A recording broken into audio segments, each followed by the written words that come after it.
আবু জেহেল তার কন্যাকে ডাক দিয়া বলে, মা রে এদিকে আয়, চল তোকে নিয়ে যাব মুহাম্মাদের কাছে। মুহাম্মদ নাকি চাঁদ দ্বিখণ্ডিত করবে। যদি মা হইতে পারে মুহাম্মদ আমার চোখের ভিতরে ধুলা দিতে পারবে, একজনের চোখে দুইজনের চোখে তো আর পারবে না। মা মুহাম্মদ যদি চাঁদ দ্বিখণ্ডিত করে তুইও তাকায় দেখবি, আমিও দেখব। আবু জেহেল তার কন্যাকে নিয়ে আসলেন। আল্লাহ নবী বললেন, চাচা সত্যি করে বলেন কালেমা পড়ে মুসলমান হবেন কিনা? আবু জেহেল বললেন, ভাতিজা তুমি হলা এতিম মানুষ, তুমি আমাদের ভাতিজা, এই পর্যন্ত তোমাকে অনেকবার কষ্ট দিয়েছি, তোমার সাথে ওয়াদা দিয়ে ওয়াদা প্রত্যাখ্যান করেছি, এবার তুমি আমাকে আর মিথ্যাবাদীর কাতারে পাবা না, এবার আমাকে সত্যবাদীর কাতারে পাবা, তুমি আমাকে সাহসী যুবকের কাতারে পাবা। বুঝেন নাই? মিষ্টি দুষ্ট মানুষের কথা কেনা, দুষ্ট মানুষের মিষ্টি কথা, ঠিক কিনা বলেন? বলে ভাতিজা এবার আর তুমি আমাকে মিথ্যাবাদীর কাতারে পাবা না, সাহসী যুবকের কাতারে পাবা। আসলে হয়তো বুড়া, আমি সাহসী যুবকের মতো ভূমিকা পালন করব, এবার আমি কালেমা পড়ে মুসলমান হবেই হব। আল্লাহ নবী আবু জেহেলকে ডাক দিয়া বললেন, চাচা ওই যে দেখেন আকাশের চাঁদ দেখা যায়? হ্যাঁ দেখা যায়। আমি কি চাঁদ দ্বিখণ্ডিত করব কিনা? বলে হ্যাঁ, যদি করতে পারো আমি কালেমা পড়ে মুসলমান হব। আল্লাহ নবী বলে, চাচা আপনার কথা বিশ্বাস করি না, ভাই এই কারণে তো তোমার চাচাতো বোনের সাথে নিয়ে আসছি, তোমার চাচাতো বোনের সাক্ষী। মা তুই সাক্ষী থাকিস? ঠিক আছে ভাতিজা তুমি চিন্তা করো না, চাঁদ দ্বিখণ্ডিত করো। আল্লাহ নবী বিসমিল্লাহ বলে আকাশের চাঁদের দিকে হাত ইশারা করলেন, শাহাদাতের আঙ্গুলি ইশারাটা করলেন। আল্লাহ তাআলা কুরআনুল কারীমের আয়াত নাজিল করে দিলেন, ইকতারাবাতিস সাআতু ওয়ান শাক্কাল কমার। আল্লাহ তাআলা আয়াত নাজিল করে দিলেন, সাথে সাথে আকাশের চাঁদ দ্বিখণ্ডিত হয়ে জমিনে পড়ে গেল। এক টুকরা পড়েছে মরুভূমিতে, আর এক টুকরা পড়েছে জাবালে আবু কুবাইসের উপরে, দুই টুকরা দুই দিকে পড়ে গেল। এবার আল্লাহর নবী ডাক দিয়া বলে, চাচা আকাশের দিকে তাকায় দেখেন চাঁদ দেখা যায় কিনা? আবু জেহেল কয়, ভাতিজারে তুমি তো সাংঘাতিক মানুষ। কয় কেন? কয় এতদিন জানতাম তুমি মক্কার মানুষদেরকে জাদু করো, এখন দেখি তোমার জাদুর পাওয়ার যায় সেই চাঁদেও লেগেছে। বলেন নাউজুবিল্লাহ। ভাতিজা তোমার সামনে বেশিক্ষণ দাঁড়াইলে আমার সমস্যা হবে, আমি বাড়িতে চলে গেলাম। আসলে আবু জেহেল তো হলো হারামজাদার বাচ্চা, ঠিক কিনা বলেন? এই আবু জেহেলের অনুসারী এখনো এই জমিনে আছে কি আছে না? জোরে বলেন আছে কি আছে না? যারা কোরআনের বিরোধিতা করে, ইসলামের বিরোধিতা করে, আলেম ওলামাদের বিরোধিতা করে, নামাজে এক ওয়াক্ত পড়ে না, মসজিদেও আসে না, শুধু পিছনে পিছনে হুজুরদের বদনাম গায়, ঠিক কিনা বলেন? এই যে ওয়াজ মাহফিল করতেছে, যায় দেখেন এই মাহফিলেরও একদল বিরোধী আছে, ওরা জীবনও ওয়াজ মাহফিলের ধারে কাছে আইব না, শুধু দূরের থেকে বদনাম কইব, ঠিক কিনা বলেন? আবু জেহেল কয়, ভাতিজারে তোমার জাদু এতদিন পর্যন্ত মনে করতাম মানুষের গায়ে লাগে, এখন দেখি চাঁদের গায়েও লাগে। এবার আবু জেহেল তার কন্যাকে ডাক দিয়া বলে, মা সত্যি করে ক তোর ভাই মোহাম্মদ আসলে কি চাঁদ ফাটাইছে কিনা? আবু জেহেলের কন্যাকে, বাবা গো দেখি তুমি হলা সবচেয়ে বড় মিথ্যাবাদী। ছোট মানুষ তো, মেয়ে বাবারে মিথ্যাবাদী কয়, তুই মিথ্যাবাদী বলি কেন? আমি তো দেখলাম চাঁদ দ্বিখণ্ডিত হয়ে গেছে বাবা। আবু জেহেল তার কন্যার মুখ চেপা ধরছে, সাবধান এই কথা যাতে মক্কার কোনো মানুষ না জানে, যদি জানে তাহলে তোর বাবার ক্ষমতা আর থাকবে না, ঠিক কিনা বলেন? এবার আল্লাহ নবী ডাক দিয়ে বলে, চাচা কালেমা পড়ে মুসলমান হন। ভাতিজা বিশ্বাস করলাম না। নাউজুবিল্লাহ। কেন বিশ্বাস করবেন না? চাঁদ তো দ্বিখণ্ডিত হয়ে গেছে, কালেমা পড়ে মুসলমান হন। এবার আবু জেহেল কয়, ঠিক আছে, আমাদের মক্কা থেকে একদল ব্যবসায়ী শামে গিয়েছে। কোথায়? শাম। শাম কোথায়? বর্তমানে সিরিয়া। কোথায়? সিরিয়ায় ব্যবসা করতে গেছে শামে। ওই ব্যবসায়ী কাফেলা আসো, তারা যদি আইসা সাক্ষী দেয় যে চাঁদ ওই দিন দ্বিখণ্ডিত হইছে, তাহলে আমি তোমার হাতে কালেমা পড়ে মুসলমান হব। আসল কথা হলো, ইন্নাকা লা তাহদি মান আহবাবতা ওয়ালাকিন্নাল্লাহা ইয়াহদি মান ইয়াশা ওয়া হুয়া আ'লামু বিল মুহতাদিন। আল্লাহ রাব্বুল আলামিন বলেন, নবী হেদায়েতের মালিক আপনি না, হেদায়েতের মালিক হলাম আমি আল্লাহ, ঠিক কিনা বলেন? আপনি চাইলেও আবু জেহেলকে হেদায়েত দিতে পারবেন না, মুসলমান বানাইতে পারবেন না। আমি আবু জেহেলকে পছন্দ করি না, আমি আবু তালিবকে পছন্দ করি না, আমি পছন্দ করি খাত্তাবের ছেলে ওমরকে। আল্লাহু আকবার। ও মুসলমান, এত শত চেষ্টার পরও আবু জেহেল মুসলমান হলো না। আল্লাহ নবী কোরআনের দাওয়াত নিয়ে উতবার কাছে যায়, সাইবার কাছে যায়। শুধু এখানেই শেষ নয়, মক্কার কাফেররা যখন কোরআনের দাওয়াত গ্রহণ করে না, আল্লাহ নবী কোরআনের দাওয়াত নিয়ে তায়েফের ময়দানে যায়, তায়েফবাসীদেরকে কোরআনের দাওয়াত দেয়। তায়েফবাসীদের বড় বড় তিনজন নেতা আছে, একজনের নাম হলো মাসউদ, আরেকজনের নাম হলো উসওয়ানে হাসান। তার কাছে গেলেন আল্লাহর নবী, তিনজনের কাছে গেলেন কোরআনের দাওয়াত নিয়া। তিনজনের কেউ কোরআনের দাওয়াত গ্রহণ করে না। আল্লাহর নবীকে বলে, মুহাম্মদ তুমি যেই কোরআনের দাওয়াত নিয়ে আসছো, যদি তুমি সত্য নবী হও, যদি তোমার দাওয়াত আমরা গ্রহণ না করি তাহলে আমাদের সমস্যা হবে। এই কারণে আমি চাই না তুমি আমাদের সামনে আসো, তোমার কোরআনের দাওয়াত আমি গ্রহণ করব না।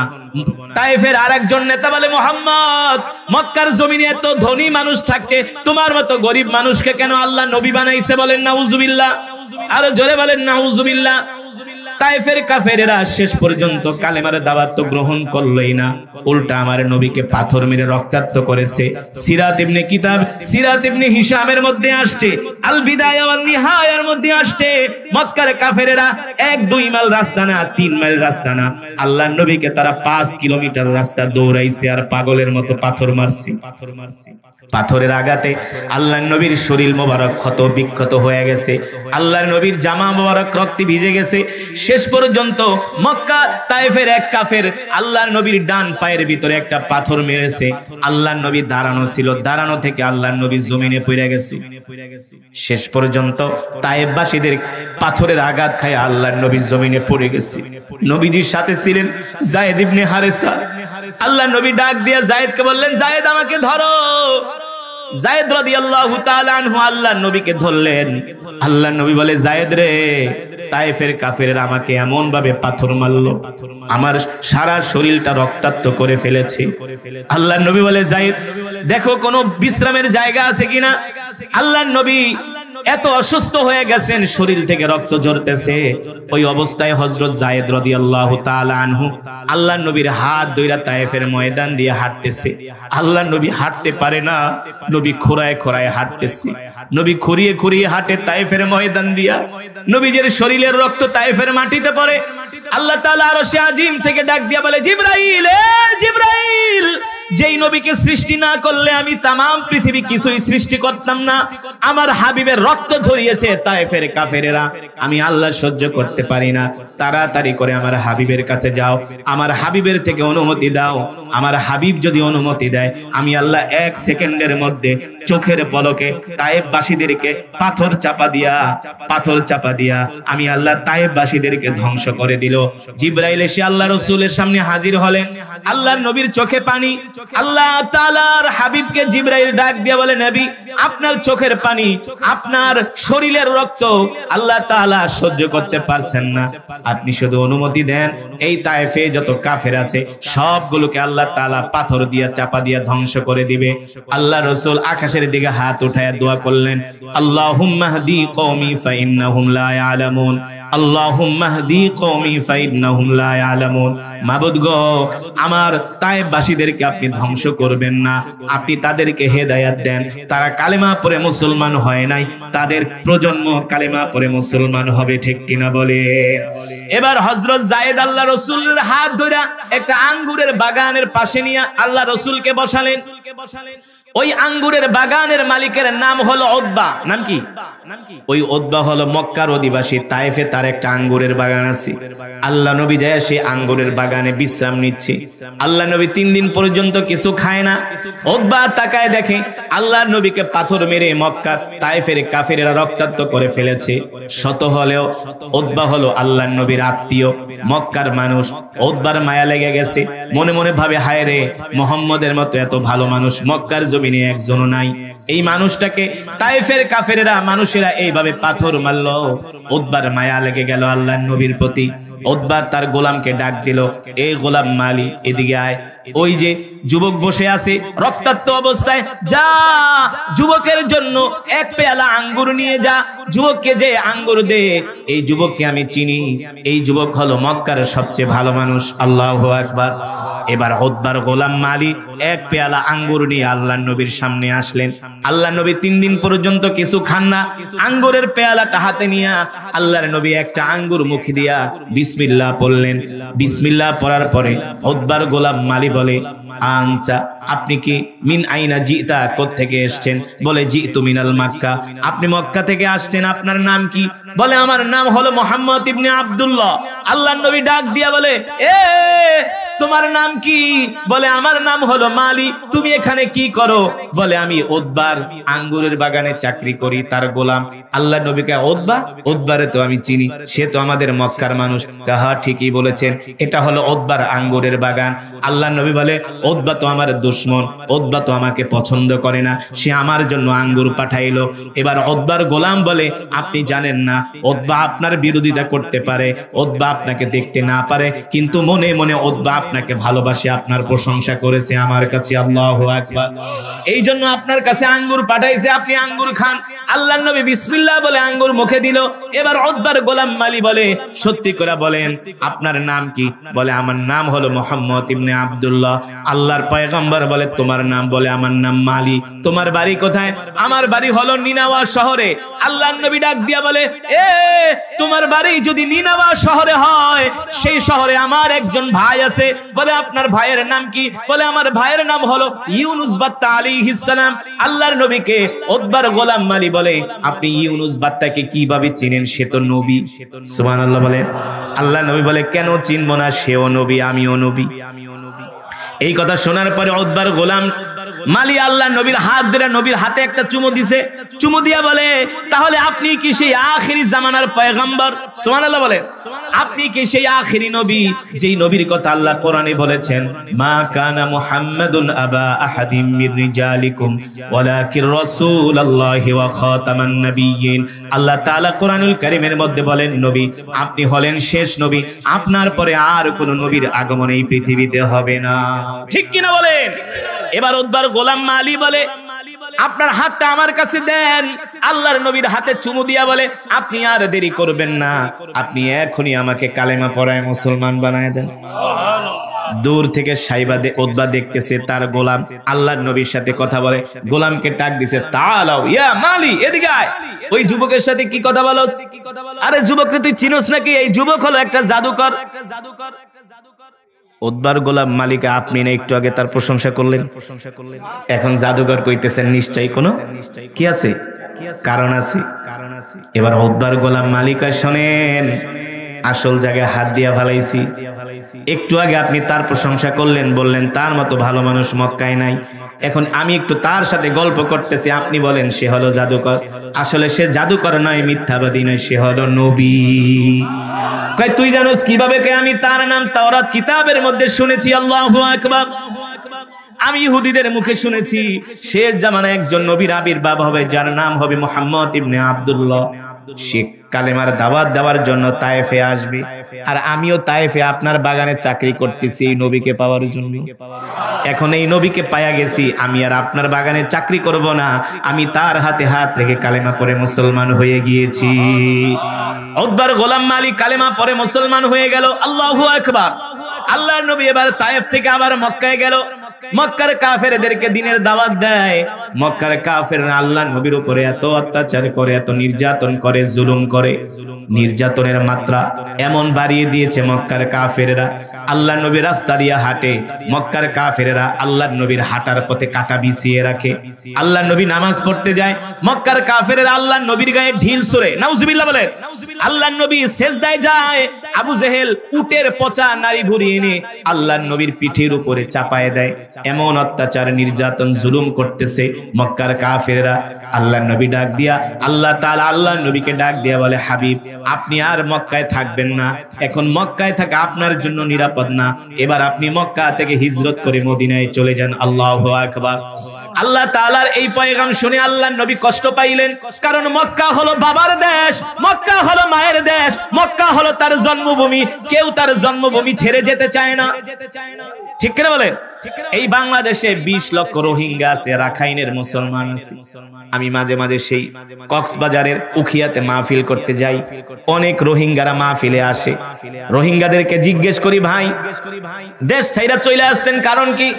বলে হুজুর ওই রাখাইনের বৌদ্ধরা আমাদেরকে বলেছিল তোমরা যদি কালেমা পড়ে মুসলমান হও তাহলে মায়ানমার ছাড়তে হবে না। রাখাইন ছাড়তে হবে না, তোমাদের গায়ে কেউ একটা ফুলের টোকাও দিবে না। হুজুর, আমরা শুধু ইসলাম ধর্মের উপরে প্রতিষ্ঠিত থাকার কারণে আমরা মুসলমান ধর্ম যদি ত্যাগ করি ওরা আমাদেরকে কিছুই বলবে না, শুধু ইসলাম ধর্মের উপরে থাকার কারণে ওরা আমাদের উপর অত্যাচার করে। শত অত্যাচার, নির্যাতন, জুলুম সহ্য করেছে, তারপরেও ইসলাম ছেড়ে দেয় নাই, ঠিক কিনা বলে? আল্লাহর নবীকে আল্লাহ তাআলা নির্দেশ দিলেন, হাবিব এবার আপনি মক্কা ছাড়েন। আল্লাহর নবী এত কষ্ট পাইলেন, আল্লাহ তাআলা তার হাবিবের চেহারা দেখে বুঝতে পারলেন নবী মক্কা ছাইরা যেতে চায় না। কে চায় তার বাপ দাদার ভিটা ছাড়তে? আপনারা চাইবেন? মাইরা ফেলাইলে তো না, ঠিক কিনা বলেন? বাপ দাদার ভিটা কেউ ছাড়তে চায় না। যখন নদী ভেঙে বাপ দাদার ভিটা নদীতে নিয়ে যায় তখন মানুষ তাকায় তাকায় কাঁদে। কাঁদে কি কাঁদে না? কারণ বাপ দাদার ভিটার জন্য সবার একটা মায়া আছে, ভালোবাসা আছে, এটা ভাষায় প্রকাশ করা সম্ভব? আল্লাহ তাআলা ডাক দিয়া বলে, হাবিব আমি বুঝতেছি আপনার মক্কা ছেড়ে মদিনায় যেতে ভালো লাগে না। এই মক্কা হলো আপনার বাবার দেশ, মায়ের দেশ। ইদা জা নাসরুল্লাহি ওয়াল ফাত ওয়া রাআইতান নাসা ইয়াদখুলুনা ফি দীনিল্লাহি আফওয়াজা। নবী গো, আপনি একটু কষ্ট করেন, একটু কষ্ট করেন, দেখবেন আর কিছুদিন পরে আমি মক্কার কাফেররা দলে দলে আপনার হাতে হাত রেখে কালেমা পড়ে মুসলমান হয়ে যাবে। আল্লাহু আকবার। এখন আপনি মক্কায় যাচ্ছেন হিজরত করে, আর কিছুদিন পরে আমি আল্লাহ আপনাকে মক্কার বাদশা বানায় আপনাকে মক্কায় ফিরায় আনবো। সুবহানাল্লাহ। আল্লাহর পয়গম্বর রাহমাতুল লিল আলামিন সাইয়েদনা আবু বকরকে সাথে নিয়ে এবার মদিনার দিকে রওনা করলেন। হিজরত শুরু হয়ে গেল। হিজরতের সাথী হলেন সাইয়েদনা আবু বকর। সাইয়েদনা আবু বকর বলে, আমি আল্লাহর নবীকে নিয়ে মক্কার পাহাড়ি পথ, আঁকাবাঁকা পথ দিয়া হেঁটে হেঁটে আমরা মদিনার দিকে যাচ্ছি। মক্কা থেকে প্রায় মদিনার দূরত্ব হলো 550 কিলোমিটার। এটা হলো বর্তমান রাস্তা। সেই 1450 বছর আগে 550 কিলোমিটার নয়, আঁকাবাঁকা রাস্তা, পাহাড়ি রাস্তা, মরুভূমির রাস্তা। তার মানে হলো রাস্তা হলো 3 গুণ, প্রায় 1500 কিলোমিটার। বর্তমানের বিজ্ঞানীরা অবাক হয়ে যায়, সেই 1450 বছর আগে আল্লাহর নবী রাহমাতুল লিল আলামিন কিভাবে হেঁটে হেঁটে গেলেন, কিভাবে ঘোড়ার পিঠে করে 1500 কিলোমিটার পথ পাড়ি দিলেন। এত কণ্টাঙ্কীর্ণ পথ, এমন সরু পথ, এমন বিপদ সংকুল পথ, এই পথ পাড়ি দেওয়া কোনো মানুষের পক্ষে সম্ভব নয়। সাহায্য করেছেন কি? আরো জোরে বলেন। সাইয়েদনা আবু বকর বলে, আমি আল্লাহর নবীকে নিয়ে মরুভূমির মধ্যে দিয়ে হাঁটতেছি। আল্লাহর নবী পাথরের দিকে তাকায়, পাথরগুলো আল্লাহর নবীকে সালাম দেয়। আল্লাহর নবী ডাক দিয়া বলে, পাথর সালাম দিলা কারণ কি? পাথর বলে, কেন সালাম দিব না? আপনি কি মনে করছেন আপনাকে আমরা চিনি নাই? আপনি তো আমাদেরও নবী। সুবহানাল্লাহ। সাইয়েদনা আবু বকর বলে, দেখি গাছগুলো আল্লাহর নবীকে সালাম দেয়। আল্লাহর নবী ডাক দিয়া বলে, গাছ সালাম দিলা কারণ কি? গাছগুলো বলে, কেন সালাম দিব না? আপনি তো শুধু মানুষের নবী না, আপনি আমাদেরও নবী। আল্লাহু আকবার। সাইয়েদনা আবু বকর বলে, শুধু এখানেই শেষ নয়, আল্লাহর নবী পাথরের উপরে পাড়া দেয়, শক্ত পাথর তুলার মতো নরম হয়ে যায়। সুবহানাল্লাহ। পাথরের জবান খুলে যায়। আল্লাহর নবী ডাক দিয়া বলে, পাথর তুলার মতো নরম হয়ে যাও কারণ কি? বলে, কেন তুলার মতো নরম হব না? আপনি তো রাহমাতুল লিল আলামিন, শক্ত পাথরে পাড়া দিলে আপনার কষ্ট হবে, এই কারণে আপনার বরকতে আমরা নরম হয়ে যাচ্ছি। আল্লাহু আকবার। জোরে বলেন আল্লাহু আকবার। আকাশের মেঘমালাগুলো আল্লাহর নবীকে ছায়া দেয়। সাইয়েদনা আবু বকর বলে, আল্লাহর নবী হাঁটতে হাঁটতে ক্লান্ত হয়ে গেছে। এখন আমি নবীকে বললাম, নবীজি আমাকে একটু খেদমত করার সুযোগ দেন। আবু বকর, আপনাকে কি খেদমত করার সুযোগ দিব? বলে, আমি আপনাকে একটু কোলে নিতে চাই, আপনি একটু আরাম করেন। আল্লাহর নবী বলে, না না না। সাইয়েদনা আবু বকর বলে, আমি অনেক আল্লাহর নবীকে বলার পরে নবীজি আমাকে একটু অনুমতি দিল। আল্লাহর নবী আমার কোলে ওঠার পরে আমি পাথরে পাড়া দেই, পাথরগুলো নরম হয়ে যায়। কিন্তু আবার একটু পরে আল্লাহর নবীকে কোল থেকে নামাই দিই, এখন আর পাথর নরম হয় না, আগের মতো শক্ত। আমার আর বুঝতে বাকি রইল না, আমি তো নবী না, নবী তো হলেন তিনি, ঠিক কিনা বলেন? তার পায়ের বরকতে, তার কারণে মরুভূমির পাথরগুলো নরম হয়ে যায়। আল্লাহু আকবার। সাইয়েদনা আবু বকর বলে, আমরা যে খাবার দাবার নিয়েছিলাম সব খাবার দাবার গুলো শেষ হয়ে গেছে। এখন আর খাবার মতো কোনো পানিও নাই, খাবারও নাই। আল্লাহ নবী ডাক দিলেন, আতিনি আনা আতশানুন জিদ্দান, আবু বকর একটু পানি দেন, একটু খাবার দেন। সেদিন আবু বকর বলল, গো আল্লাহর নবী, খাবারও নাই পানিও নাই, এই মরুভূমির ভিতরে এখন কোথায় যাবে? খাবারও নাই পানিও নাই, কি অবস্থা হবে? সেদিন আবু বকর চিন্তায় পড়ে গেলেন, হায় রে, আল্লাহর নবী খাবার চাইলেন, নবীজিকে যদি খাবার দিতে না পারি, পানি দিতে না পারি, এর চেয়ে তো আর কষ্ট হতে পারে? খাবার চেয়েছে আল্লাহর নবী। সেদিন আবু বকর বলে, খাবার তো শেষ, পানিও শেষ। আহা, নবীজিরে কিভাবে এখন আমি খাবার দিব? কোত্থেকে খাবার আনো? টেনশনে আবু বকর বলে, আমার অবস্থা খারাপ। আল্লাহর নবী পানি চেয়েছেন, রহমাতুল লিল আলামিন, দো জাহানের বাদশা, তাকে যদি পানি দিতে না পারি, খাবার দিতে না পারি, সেদিন আবু বকর বলে, আমার কলিজাটা ফেটে যাচ্ছে। এবার সেদিন আবু বকর কষ্ট পাইতেছেন, খাবার নাই, পানি নাই, কিছুই নাই। আল্লাহর নবী বুঝতে পারতেছেন আবু বকর কষ্ট পাইতেছেন। আল্লাহ নবী ডাক দিয়ে বলে, আবু বকর কষ্ট পাবেন না, দেখেন আশেপাশে কোনো বাড়িঘর দেখা যায় কিনা। সেদিন আবু বকর বলে, এই মরুভূমির ভিতরে বাড়িঘর আবার কোত্থেকে আসবে? শত শত কিলোমিটার মরুভূমি, এখানে তো কোনো পাখিও নাই, একটা গাছও নাই, বাড়িঘর কোত্থেকে আসবে? দেখেন আল্লাহর নবীর জবানের কি বরকত, সুবহানাল্লাহ বলেন। ও মুসলমান, আমরা যে কোন নবীর উম্মত আমরা নিজেরাও বুঝি না, বুঝতেও চাই না। সেদিন আবু বকর বলে, আল্লাহি রাব্বিল কাবা, রবের কাবার কসম খায়া বলি, আল্লাহর নবীর জবান দিয়া শুধু এই কথা বের হয়েছে, আবু বকর দেখেন তো কোনো বাড়িঘর দেখা যায় কিনা। আল্লাহর নবী বলার সাথে সাথে আমি মরুভূমির দিকে তাকাইলাম, দেখি মরুভূমির মধ্যে একটা বাড়ি দেখা যায়, অথচ এখানে কোনো বাড়িঘর থাকার কোনো সম্ভাবনাই নাই। আমি আল্লাহর নবীকে ডাক দিলাম, ওগো নবীজি, ওই যে একটা মরুভূমির মধ্যে বাড়ি দেখা যায়, আমার কাছে মনে হলো বাড়িটা অনেক দূর।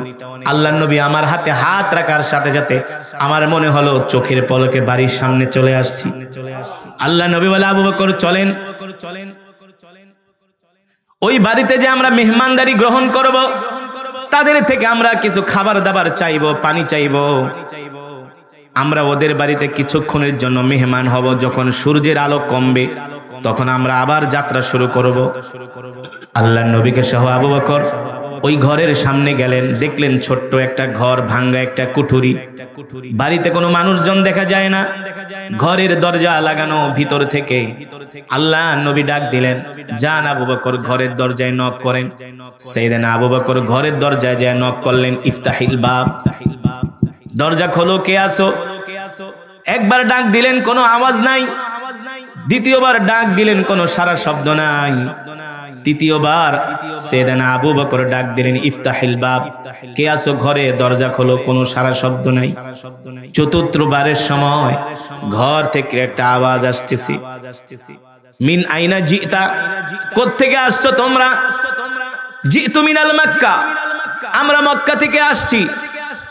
মক্কা থেকে আসছো? জিনা মিনাল মক্কা ইলাল মদিনা, আমরা মক্কা থেকে আসছি মদিনায় যাব। তোমরা যে আমার বাড়িতে আসছো, তোমরা কি জানো নাকি এই বাড়িতে কোনো পুরুষ মানুষ নাই? আবু বকর বলে, আমরা জানবো কিভাবে? আমরা তো মুসাফির, মেহমান, তোমার ঘরে আসছি। বলে, কেন আসছো? বলে, তোমার বাড়িতে কোনো খাবার দাবার আছে কিনা? আমরা দুইজন মেহমান আছি, থাকলে কিছু খাবার দাও। ভিতর থেকে মহিলা কণ্ঠে আওয়াজ দিয়া বলে, শোনো, আমার নাম হলো উম্মে মাবাদ, আমার স্বামীর নাম হলো আবু মাবাদ, আমি আমার স্বামীর স্ত্রী, এই ঘরে একমাত্র একা আছি, আর কোনো পুরুষ নাই। আর তোমরা যে আমার কাছে খাবার চাইতেছো, আনা ফাকিরুন জিদ্দান, আমি একেবারে নিঃস্ব মানুষ, গরিব মানুষ, আমার ঘরে খাবার দেওয়ার মতো কোনো খাবার নাই। সেইদিন আবু বকর বলে, যদি খাবার না থাকে অন্তত একটু পানি দাও। পানিও নাই, খাবারও নাই, পানিও নাই। আবু বকর আরো কষ্ট পাইলেন।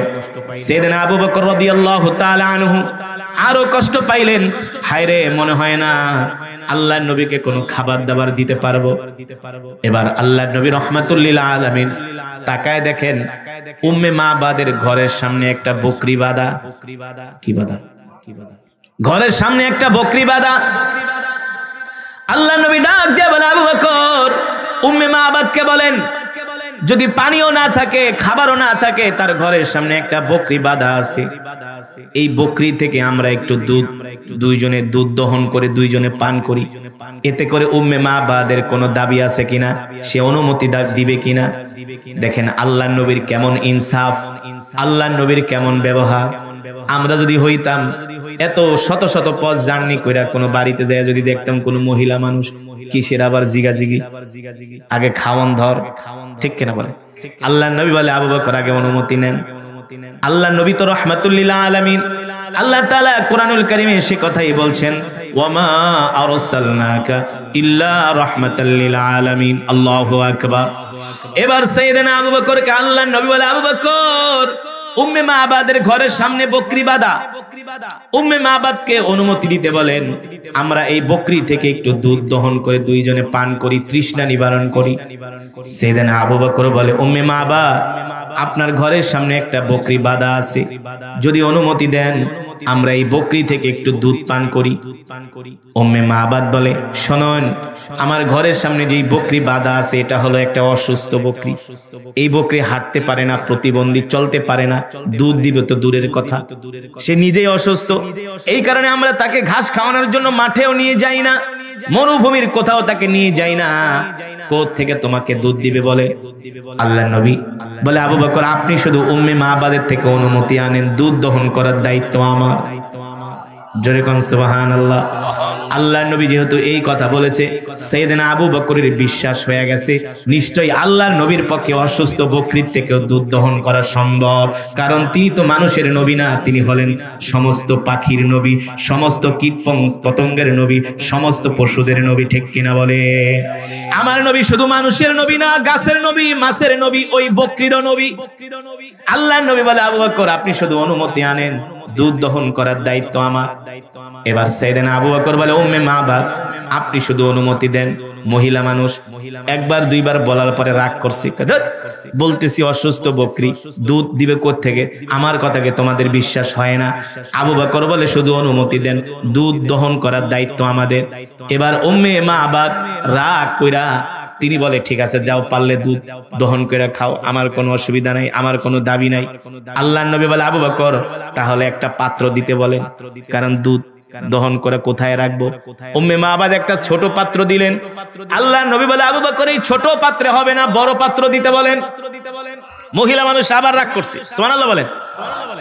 হারে বুঝলাম না, অসুস্থ বকরি দুধই দেয় না, হাঁটতে পারে না, দিলাম ছোট পাত্র, ছোট পাত্রে হবে না, বড় পাত্র।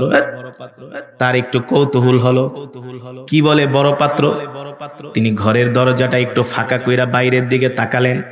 উম্মে মাবাদ বলে, আল্লাহি রব্বিল কাবা, রবের কাবার কসম খায়া বলি, আমি ঘরের দরজাটা একটু ফাঁকা করে যখন বাইরের দিকে তাকাইলাম, আমার কাছে মনে হলো আমার বাড়ির উঠানে কোনো মানুষ না, মনে হয় আকাশের চাঁদ উদিত হয়েছে। আরো জোরে বলেন সুবহানাল্লাহ। আমার নবীর চেহারা মোবারক এত সুন্দর। উম্মে মাবাদ বলে, আমি যদি নবী মুহাম্মদকে চাঁদের সাথে তুলনা করি, তাহলে চাঁদের চেয়েও নবী মুহাম্মদ সুন্দর। সুবহানাল্লাহ বলে। আল্লাহর নবীর চেহারার দিকে তাকায় রয়েছে আবু মাবাদ, আর চোখের পলক ফালাইতে পারে না। এত সুন্দর আবার মানুষ হয় নাকি? এত সুন্দর চেহারা হয় নাকি? আল্লাহর নবীর চেহারার দিকে তাকায়, বলে, এত সুন্দর চেহারাওয়ালা বিশিষ্ট যুবক আমি কোনোদিন দেখি নাই। আল্লাহর নবীর চোখের দিকে তাকায়, এত সুন্দর চোখওয়ালা মানুষ আমি কোনোদিন দেখি নাই। আল্লাহর নবীর চুলের দিকে তাকায়, বলে, এত সুন্দর চুলওয়ালা যুবক আমি কোনোদিন দেখি নাই। আরে দেখবে কোত্থেকে? তিনি তো রাহমাতুল লিল আলামিন, ঠিক কিনা বলে? এবার উম্মে মাবাদকে বাইরে শুধু বকরি দুধ দহন না পারলে জবাই করে খায়া ফেলাও। আল্লাহর নবীকে দেখা, আল্লাহর নবীর চেহারা দেখা, এখনো তো জানে না তিনি নবী, এখনো কিন্তু সে জানে না তিনি হলেন রাহমাতুল লিল আলামিন, আল্লাহর পয়গম্বর। আল্লাহর নবীর চেহারা দেখায় উম্মে মাবাদ পাগল হয়ে গেছে। এবার আল্লাহর নবী ওই পাত্র নিয়ে বকরির কাছে গেছেন। আল্লাহর নবী বকরির সামনে দাঁড়াইতে দেরি, আল্লাহর নবীর বরকতে অসুস্থ বকরিটা সেকেন্ডের মধ্যে সুস্থ হয়ে দাঁড়ায় গেছে। আর জোরে বলেন সুবহানাল্লাহ। এবার অসুস্থ বকরি সুস্থ হয়ে দাঁড়ায় আল্লাহর নবীকে সালাম দেয়, আসসালামু আলাইকা ইয়া রাসূলুল্লাহ, আল্লাহু আকবার। আল্লাহর নবী ডাক দিয়া বলে বকরি সালাম দিলা, কারণ কি? কয় কেন সালাম দিব না? আপনি শুধু মানুষের নবী না, আপনি আমারও নবী। আপনি কি মনে করছেন আপনাকে আমি চিনি নাই? ওগো নবীজি, আমি হলাম অসুস্থ বকরি, আপনাকে দেখার সাথে সাথে আমি সুস্থ হয়ে গেছি। জোরে বলেন সুবহানাল্লাহ। এবার অসুস্থ বকরিকে আল্লাহ নবী ডাক দিলেন, এদিকে আসো। নবীর কাছে বকরি দৌড়ায় আসলেন। এবার বকরি তার মনের দুঃখগুলো আল্লাহর নবীর কাছে বলতেছেন, আর বকরির চোখ দিয়ে পানি পড়তেছে। আল্লাহর নবী বলে, কেঁদো না কেঁদো না, বলো তোমার কি দুঃখ? কয় নবী গো, আমি এতদিন পর্যন্ত অসুস্থ ছিলাম, আমার সুস্থ হওয়ার কোনো সম্ভাবনাই ছিল না। আমার মালিক আমাকে ঘাস খাওয়ানোর জন্য মাঠে নেয় না। অসুস্থ হবার কারণে আমি বাচ্চা দিতে পারি না, দুধ দিতে পারি না, এই কারণে আমার মালিক আমাকে আদর করে না। নবী গো, আজকে আপনাকে দেখা আপনার বরকতে আমি সুস্থ হয়ে গেছি। আল্লাহু আকবার। আল্লাহ নবী বকরিকে ডাক দিয়ে আদর করতেছে। উম্মে মাবাদ ঘরের থেকে তাকায় দেখে বকরি আল্লাহ নবীর সাথে কথা বলে। জোরে বলেন সুবহানাল্লাহ। আল্লাহ নবী বকরিকে আদর করে দিচ্ছেন। এবার নবীজি বলতেছে, বকরি তোমার থেকে আমি একটু দুধ দহন করব, তোমার অনুমতি আছে কিনা? বকরি তার দুধের স্তনটা আল্লাহ নবীর দিকে পেতে দিয়েছে। আল্লাহ নবী বিসমিল্লাহ বলে ওই বকরির দুধের স্তনে হাত দিছে, সাথে সাথে স্তনটা দুধে ভরপুর হয়ে গেছে। এবার বকরি ডাক দিয়া বলে, নবী গো, ওগো আল্লাহর নবী, তাড়াতাড়ি করে দুধ দহন করেন, আমি আর দুধের ভার সইতে পারি না। জোরে বলেন সুবহানাল্লাহ। ওগো নবীজি, এবার দুধ তাড়াতাড়ি দহন করেন, আমি আর দুধের ভার সইতে পারি না। আল্লাহর নবী রাহমাতুল লিল আলামিন এবার নিজে দুধ দহন করতেছে। দুধ বের করতে করতে বড় পাত্রটা ভরে গেছে। উম্মে মাবাদ ঘরের থেকে তাকায় তাকায় দেখে, হায় রে, এমন আশ্চর্যজনক ঘটনা তো জীবনও কোনোদিন দেখে নাই। এটা আবার কোন মানুষ যারে দেখলে অসুস্থ বকরি সুস্থ হয়ে যায়, যিনি আমার ঘরের দরজায় পাড়া দেওয়ার সাথে সাথে আমার পুরা বাড়িটা আলোকিত হয়ে গেছে, পুরা বাড়ির মধ্যে জান্নাতের খুশবুর ঘেরান বের হয়ে গেছে। জোরে বলেন সুবহানাল্লাহ। এত সুন্দর চেহারার যুবক, যার দিকে তাকায়া থাকলে শুধু তাকায়া থাকতেই মন চায়। আল্লাহু আকবার। কেন তাকায়া থাকতে মন চাইবে না? আল্লাহ তাআলা এই পৃথিবীর জমিনে যত মানুষ পাঠাইছে, সবচেয়ে সুন্দর করে আল্লাহ আমার নবীকে বানিয়েছেন, ঠিক কিনা বলে? এই পৃথিবীর যত সৌন্দর্য, সব সৌন্দর্য আল্লাহ আমার নবীকে দান করেছে। আল্লাহু আকবার। আল্লাহর নবী ডাক দিয়া বলে, উম্মত ও সাহাবীরা শোনো, এই পৃথিবীর সবচেয়ে সুন্দর হলাম আমি। আমার ভাই ইউসুফ হলো সাদা সুন্দর, আর আমি হলাম লাল সুন্দর। পয়গম্বর ইউসুফকে যখন জুলাইখা দেখলেন, কি দেখলেন? জুলাইখা। পয়গম্বর ইউসুফের প্রেমে পাগল হয়ে গেছে। ইউসুফের চেহারা দেখা, পয়গম্বর ইউসুফ আলাইহিস সালামের চেহারা দেখে জুলাইখা পাগল হয়ে গেছে। জুলাইখার বান্ধবীরা পত্র লিখে, এ জুলাইখা, সাধারণ একজন গোলামের প্রেমে পাগল হলি, তুই একটা বাদশার স্ত্রী হইয়া আমাদের তো আর মান সম্মান রইল না। জুলাইখা ছিলেন বুদ্ধিমতী, তিনি তার বান্ধবীদেরকে রাজপ্রাসাদে ডাকলেন, ডাইকা বললেন, শোনো, এতদিন পর্যন্ত তোমরা আমার নামে বদনাম করেছো, তোমরা আমাকে দূর থেকে ভৎসনা দিয়েছো। আজকে যেই যুবকের প্রেমে আমি পাগল হয়েছি, এই যুবকটাকে তোমাদেরকে শুধু এক নজরে দেখাবো। প্রত্যেকটা বান্ধবীর হাতে জুলাইখা একটা করে আপেল দিয়েছে, আর চাকু দিয়েছে, ছুরি দিয়েছে কেটে খাওয়ার জন্য। পয়গম্বর ইউসুফ রাজপ্রাসাদের সামনে দিয়ে যাচ্ছে। জুলাইখা বলে, ওই যুবকের দিকে তাকায় দেখো। জুলাইখার বান্ধবীরা পয়গম্বর ইউসুফ আলাইহিস সালামের দিকে এক নজর তাকাইছে, এক নজর তাকায়া আর চোখ ফিরাইতে পারে না। ওই দিকে আপেল কাটতে কাটতে আঙ্গুল কেটে রক্ত বের হয়ে গেছে। জুলাইখার বান্ধবীদের কোনো খবর নাই। এবার জুলাইখা আয়েশা বলে, ব্যাপার কি, তোমরা আঙ্গুল কাটছো কেন? জুলাইখার বান্ধবীরা কয়, এ জুলাইখা, কার চেহারা দেখাইলি, কার চেহারা দেখাইলি? এ তো মানুষ না, মনে হয় আসমান থেকে ফেরেশতা নাজিল হয়েছে। আল্লাহু আকবার। মানুষের চেহারা তো এত সুন্দর হতে পারে না। আম্মা জান আয়েশা রাদিয়াল্লাহু তাআলা আনহা বলেন, পয়গম্বর ইউসুফের চেহারা দেখা মিশরের রমণীরা আঙ্গুল কেটে ফেলেছে।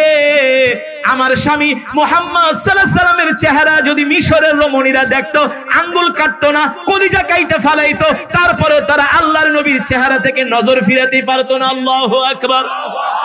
আমার নবীকে আল্লাহ তাআলা এত সুন্দর করে সৃষ্টি করেছেন, ঠিক কিনা বলে? সেই নবীর উম্মত আমরা। এবার আল্লাহর নবী ওই বকরি থেকে দুধ দহন করলেন, আর উম্মে মাবাদ ঘর থেকে আল্লাহর নবীর দিকে তাকাই আছে। উম্মে মাবাদ কি? আল্লাহ নবীর দিকে তাকাই আছে। এবার নবী যে দুধ দহন করে, হযরত আবু বকরকে বললেন, আবু বকর আপনি আগে পান করেন। আবু বকর বলেন না, আপনি আগে পান করেন। আল্লাহর নবী বলেন না না। দেখেন আমার নবীর ইনসাফ কাকে বলে, আমার নবীর আখলাক কাকে বলে। আমার নবী নিজে না খায়া অন্য মানুষকে আগে খাওয়ায়। কথা বলেন। আল্লাহ তাআলা এই কারণেই কোরআনে বলছেন, লাকাদ জাআকুম রাসূলুম মিন আনফুসিকুম আজিজুন আলাইহি মা আনিতুম হারিসুন আলাইকুম বিল মুমিনিনা রাউফুর রহিম। আল্লাহ রাব্বুল আলামিন বলেন, নবী বলে দেন, এ দুনিয়ার মানুষ, আমি আল্লাহ তোমাদের মধ্য থেকে তোমাদের জন্য এমন একজন নবী পাঠাইছি, যে নবী কিনা তার জীবনের চেয়েও তোমাদেরকে বেশি ভালোবাসে। আল্লাহু আকবার। আল্লাহর নবী রাহমাতুল লিল আলামিন নিজে না খায়া সাইয়েদনা আবু বকরকে বলে, আবু বকর আগে আপনি খান। আর আমরা হইলে কি করতাম? আগে নিজে বাঁচলে বাপেন না, আগে নিজে খায়া কলিজা ঠান্ডা করি, ঠিক কিনা বলেন? ওই সময় আল্লাহর নবী আগে দুধ পান করেন নাই, সাইয়েদনা আবু বকরকে আগে দুধ পান করালেন। সাইয়েদনা আবু বকর পান করার পরে আল্লাহর নবী নিজেও পান করলেন। যখন দুধ পান শেষ হয়ে গেল, আল্লাহর নবী বললেন, আবু বকর দেখেন তো দুধের অবস্থা কি? সাইয়েদনা আবু বকর বলে, ওগো আল্লাহর নবী, যেমন দুধ তেমন আছে, এক ফোঁটাও কমে না। জোরে বলেন সুবহানাল্লাহ। এবার আল্লাহর নবী বলে, যান উম্মে মাবাদেরকে এবার দুধের পাত্রটা দিয়ে আসেন। এবার উম্মে মাবাদকে আবু বকর বলে, এই উম্মে মাবাদ নাও দুধের পাত্র, আমরা দুইজন খেয়ে তৃপ্ত হয়েছি, এবার তুমিও খাও, তোমার স্বামীকেও খাওয়াও। উম্মে মাবাদ কাহায় রে, এই মেহমান বাড়িতে আসার পরে আমি না কত রাগ করেছিলাম প্রথম, আরে বুঝি নাই এমন বরকতের মেহমান। এবার যখন একটু সূর্যের আলো কমেছে, ঠান্ডা হয়েছে আবহাওয়া, এবার আল্লাহর নবী বলেন, চলেন আবু বকর আমরা আবার মদিনার দিকে রওনা দেই। এবার সাইয়েদনা আবু বকর সহ আল্লাহর নবী আবার মদিনার দিকে রওনা শুরু করলেন। উম্মে মাবাদ বলে, আমি ঘর থেকে বের হইলাম, আজকে যেন আমার বাড়ির অবস্থা কেমন মনে হচ্ছে। আমার বাড়িতে দেখি শুধু ঘেরান আর ঘেরান। আল্লাহু আকবার। আর আল্লাহর নবী যে রাস্তা দিয়ে হেঁটে যাচ্ছেন, উম্মে মাবাদ বলে, আমি দেখতেছি আকাশের মেঘমালা নবীকে ছায়া দিতেছে, আকাশের মেঘগুলো নবীকে ছায়া দিচ্ছেন। উম্মে মাবাদ বলে, বরকতের মেহমান, যেও না যেও না যেও না, তোমাদের মতো এমন বরকতি মেহমান আমি আজ পর্যন্ত দেখি নাই। আল্লাহু আকবার। তোমরা আমার বাড়িতে এসে আমার বাড়িটাকে ধন্য করেছো। যখন বিকাল হয়ে গেল, উম্মে মাবাদের স্বামী আবু মাবাদ বকরি চড়ায়া এবার তিনি মরুভূমি থেকে বাড়িতে আসছে। আয়েশা দেখে আজকে বাড়ির চেহারা অন্যরকম, বাড়ি থেকে জান্নাতের ঘেরান বের হচ্ছে। উম্মে মাবাদকে ডাক দেয়া বলে, হে স্ত্রী, ইয়া জাওজি, ও আমার স্ত্রী এদিকে আসো, আজকে যেন কেমন বাড়ি থেকে ঘেরান বের হইতেছে। উম্মে মাবাদ ডাক দিয়া বলে, শুধু ঘেরান বের হয় নাই গো স্বামী, আপনি যখন সকালবেলা ঘর থেকে বের হয়েছেন, দুপুরবেলা আমাদের বাড়িতে দুইজন মানুষ আসছে। স্বামী গো, একজনের চেহারা এত সুন্দর, যার চেহারার দিকে নজর করলে আর চোখ ফিরাইতে পারি না। আল্লাহু আকবার। দেখেন তাকে দেখে এই বকরিটা সুস্থ হয়ে গেছে। আবু মাবাদ দেখে আসলে সুস্থ হয়ে গেছে, শুধু সুস্থ হয় নাই, এর থেকে দুধ দহন করে এক বালতি দুধ আমাদেরকে দিয়ে গেছে ওই মেহমান। আল্লাহু আকবার। আবু মাবাদ ডাক দিয়ে বলে, এই স্ত্রী সত্যি করে বলো, ওই মেহমান কোন দিকে গেছে? বলে, তারা বলেছে জিতু মিনাল মক্কা ইলাল মদিনা, তারা মক্কা থেকে আসছে মদিনায় যাবে। এবার আবু মাবাদ বলে, স্ত্রী রে, তাড়াতাড়ি করে গাট্টি বস্তা রেডি কর, যেই নবীকে পাওয়ার জন্য আমি তাওরাত কিতাবের মধ্যে পড়েছি, শেষ জামানায় একজন নবীর আবির্ভাব ঘটবে, যার নাম হবে মুহাম্মদ ইবনে আব্দুল্লাহ। নবী এই পথ দিয়েই যাত্রা করবে, আমি তাকে পাওয়ার জন্য এখানে ঘর বানাইছি। ওরে স্ত্রী, যেই নবীকে পাওয়ার জন্য এত কষ্ট করেছি, সেই নবীকে দেখতে পারলাম না, এখন আর মরুভূমির মধ্যে থাকবো না, সেই নবীকে পাওয়ার জন্য আমরা এখন এই মদিনায় চলে যাব। আল্লাহু আকবার। জোরে বলেন আল্লাহু আকবার।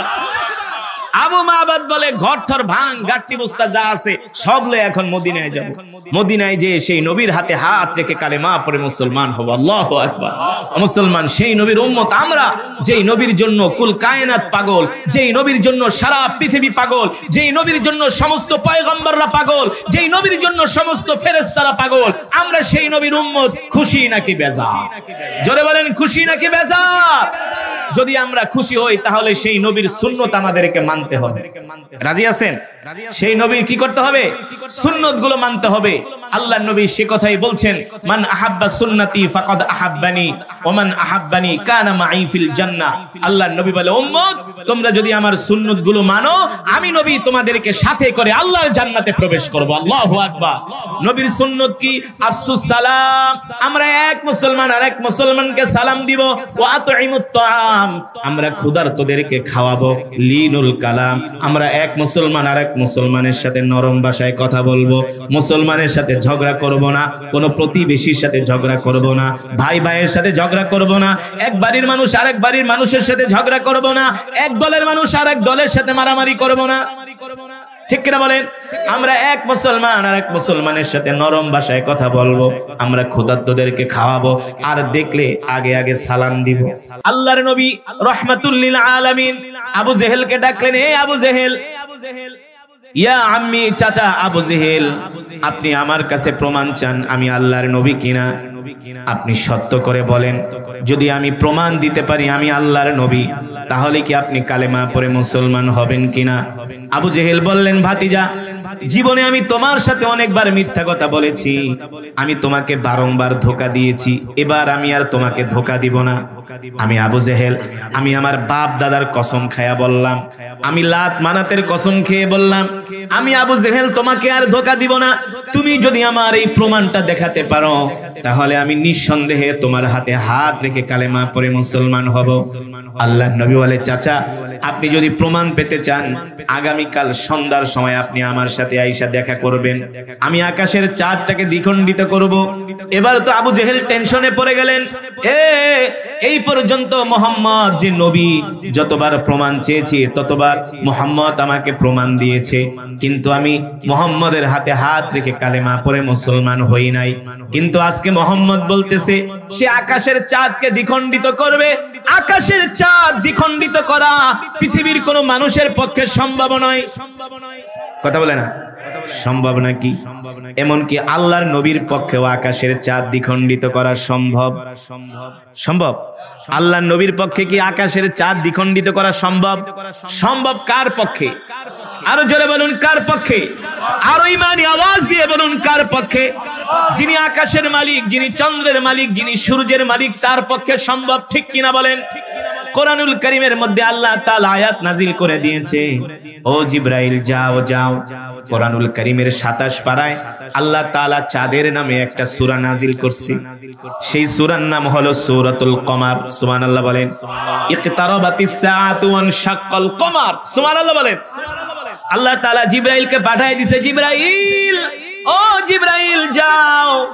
আমার হাবিবকে বিভ্রান্ত করার জন্য আবু জেহেল বলতেছে আমার হাবিব যেন চাঁদ দ্বিখণ্ডিত করতে পারে কিনা, এটা আবু জেহেল প্রমাণ চাই। এ জিবরাইল, আমি আল্লাহ যদি না চাই আমার হাবিব চাঁদ দ্বিখণ্ডিত করতে পারবে না। ঠিক কিনা বলেন? কিন্তু আবু জেহেল, আমার হাবিব লজ্জিত হবে, আমার হাবিব মক্কার কাফেরের সামনে অপমানিত হবে, এটা হতে পারে না। আমার বন্ধুর সম্মান মানে আমার সম্মান। ঠিক কিনা বলে? আমার হাবিবকে যে জানায় দেন, নবী আপনি কোনো চিন্তা করবেন না, আকাশের চাঁদ শুধু আল্লাহ তাআলা দ্বিখণ্ডিতই করবেন না, আল্লাহ তাআলা ওই চাঁদের নামে একটা সূরা নাজিল করে দিয়েছে। সুবহানাল্লাহ বলেন। আপনি আগামীকাল সন্ধ্যার সময় আকাশের চাঁদের দিকে তাকায়া শাহাদাতের আঙ্গুলিটা ইশারা করবেন, সাথে সাথে চাঁদ 2 টুকরা হয়ে জমিনে পড়ে যাবে। এবার আবু জেহেল, সন্ধ্যা হয়ে গেছে, আসে না আল্লাহর নবীর কাছে। আল্লাহর নবী খবর পাঠাইছে, যাও আবু জেহেলকে ডাক দিয়া নিয়ে আসো, আজকে আমি চাঁদ দ্বিখণ্ডিত করব। শব্দ তেলাওয়াত করি, 20,000 শব্দকে 10 দিয়া গুণ দেন, কয় হয়? 2 লক্ষ। শুধু এখানেই শেষ নয়, এই মাহফিলে, এই মজমায় যারা উপস্থিত হয়েছেন, এক একজন এক এক খতম করে কোরআনুল কারীমের সওয়াব পেয়েছেন। কোন সন্দেহ আছে? তিরমিজির বর্ণনায় আসছে, আল্লাহ রাসূল বলেন, কেউ যদি সাহাবী আবু সাঈদ আল খুদরি রাদিয়াল্লাহু তাআলা আনহু থেকে হাদিসটি বর্ণিত, আল্লাহর নবী বলেন, কেউ যদি কোরআনুল কারীমের সূরাতুল ইখলাস 3 বার তেলাওয়াত করে, আল্লাহ তাআলা তার আমলনামায় পূর্ণ আল্লাহ রাসূল বলেছেন পূর্ণ 1 খতম কোরআনুল কারীমের সওয়াব আল্লাহ তাআলা তার আমলনামায় দান করে। তাহলে এই মাহফিলে এসে আপনারা কি ঠকেছেন? জোরে বলেন, জিতছেন কিনা? বর্তমানে এক খতম কোরআন পড়াইতে গেলে কত ঝামেলা না? 10 জন ইমাম সাহেব দাওয়াত দিতে হয়, কত কিছু করতে হয়, হয় কি হয় না? তো আজকের মাহফিলে কষ্ট করে এসেছেন, এক খতম করে করে কোরআনুল কারীমের সওয়াব পেয়েছেন। আল্লাহু আকবার। আল্লাহ তাআলা এই সওয়াব আমাদের মা বাবার কবরে পৌঁছে দিন, আমাদের দাদা দাদির কবরে পৌঁছে দিন, বলি আমিন।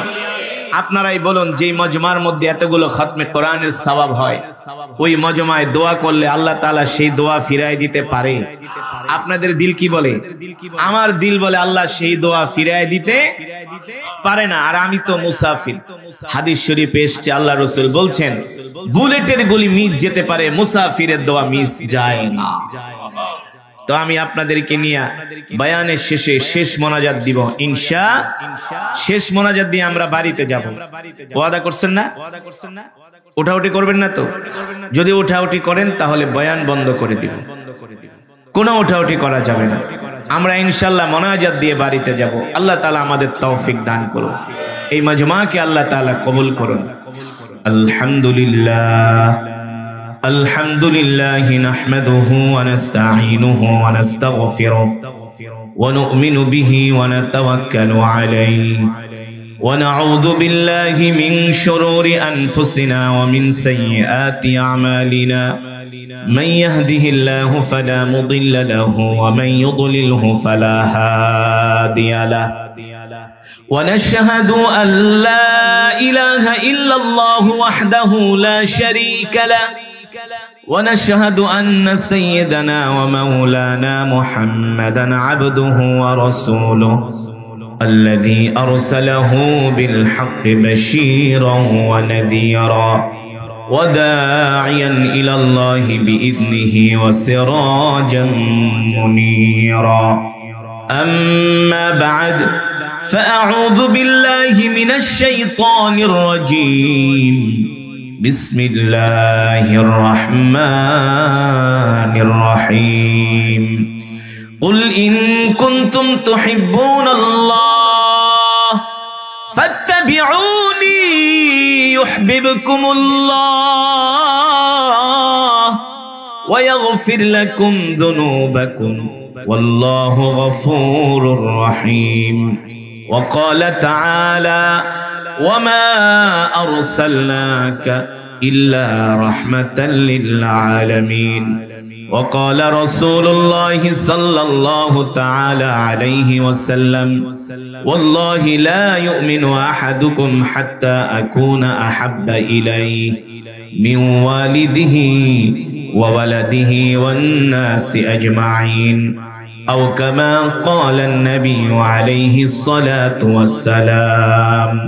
فقد قال الله تبارك وتعالى في شان حبيبه ومحبوبه مخبرا وآمرا إن الله وملائكته يصلون على النبي يا أيها الذين آمنوا صلوا عليه وسلموا تسليما.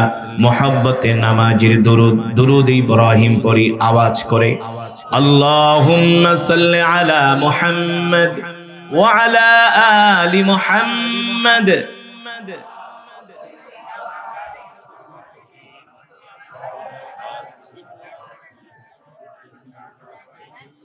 মাশাআল্লাহ। আপনাদের কি দুরূদ শরীফ পড়তে কষ্ট হচ্ছে? দুরুদের ফজিলত কি জানেন? যদি জানতেন যে দুরুদের কি ফজিলত, তাহলে সারা দিন শুধু দুরুদই পড়তেন। আসলে অনেক মানুষ জানে না দুরুদ পড়ার সওয়াব কি।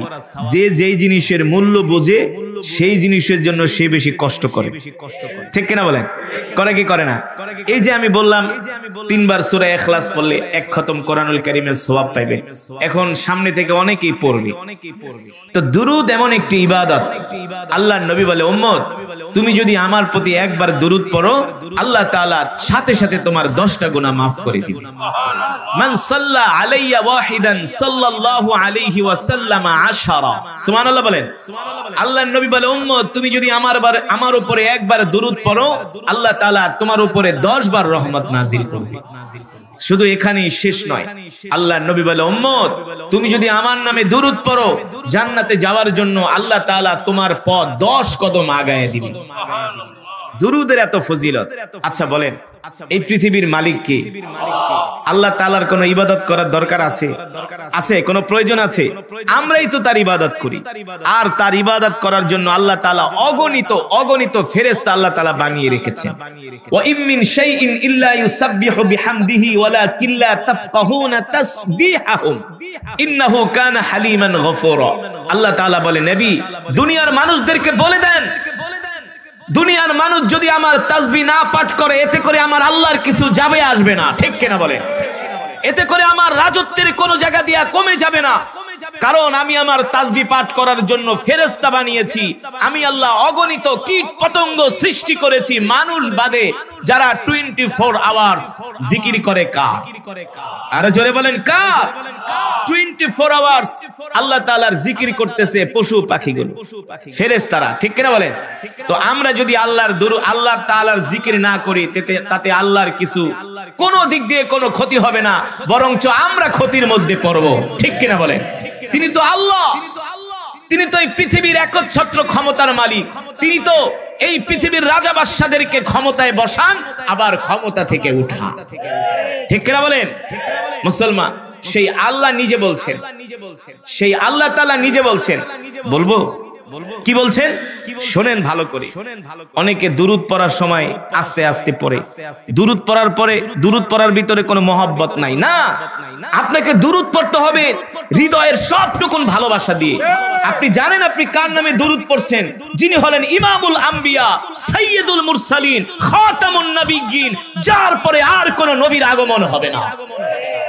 ঠিক কিনা বলেন? যার উম্মত হওয়ার জন্য পয়গম্বররা পর্যন্ত আল্লাহ তাআলার কাছে দরখাস্ত করেছে। আপনি জানেন কোন নবীর নামে আপনি দুরূদ পড়ছেন? আল্লাহ রাসূল বলেন, সে সবচেয়ে বখিল যে দুরূদ পড়ার সময় আমার নাম মহব্বতের সাথে পড়ে না, আর আমার নাম শুনলে দুরূদ পড়ে না, সে সবচেয়ে বড় কৃপণ। আল্লাহ নিজে বলছেন, ইন্নাল্লাহা ওয়া মালাইকাতাহু ইউসাল্লুনা আলান নবী। নবী, আপনার নামে দুরূদ শুধু ফেরেশতারা পড়ে না, আপনার উম্মত শুধু আপনার নামে দুরূদ পড়ে না, স্বয়ং আমি আল্লাহও আপনার নামে দুরূদ পড়ি। নবীজির নামে দুরূদ পড়েন কে? আল্লাহ তাআলা। তো আপনি আমি কেন এত আস্তে করে দুরূদ পড়ব? আল্লাহ তাআলা যেই কণ্ঠ দিয়েছেন, কণ্ঠের সব আওয়াজ দিয়ে, হৃদয় উজাড় করে, সবটুকুন ভালোবাসা দিয়ে মদিনাওয়ালার নামে দুরূদ পড়তে হবে। ঠিক কিনা বলেন? রাজি আছেন? দুরূদের আওয়াজ শুনে আশেপাশের মানুষগুলো বলবে, এখানে কিছু রাসূলের আশিকেরা বসে আছে। আমরা কার আশিক? রাসূলের আশিক। ঠিক কিনা বলেন? যে নবীর জন্য আমরা যে কোনো সময় জীবন দিতে পারি, পারি কি পারি না? যেই নবীকে আমরা জীবনের চেয়ে ভালোবাসি। ঠিক কিনা বলেন? আসুন সেই নবীজির নামে আরেকবার দুরূদ পড়ি। আল্লাহুম্মা বারিক আলা মুহাম্মদ ওয়া আলা আলি মুহাম্মদ কামা বারাকতা আলা ইব্রাহিম।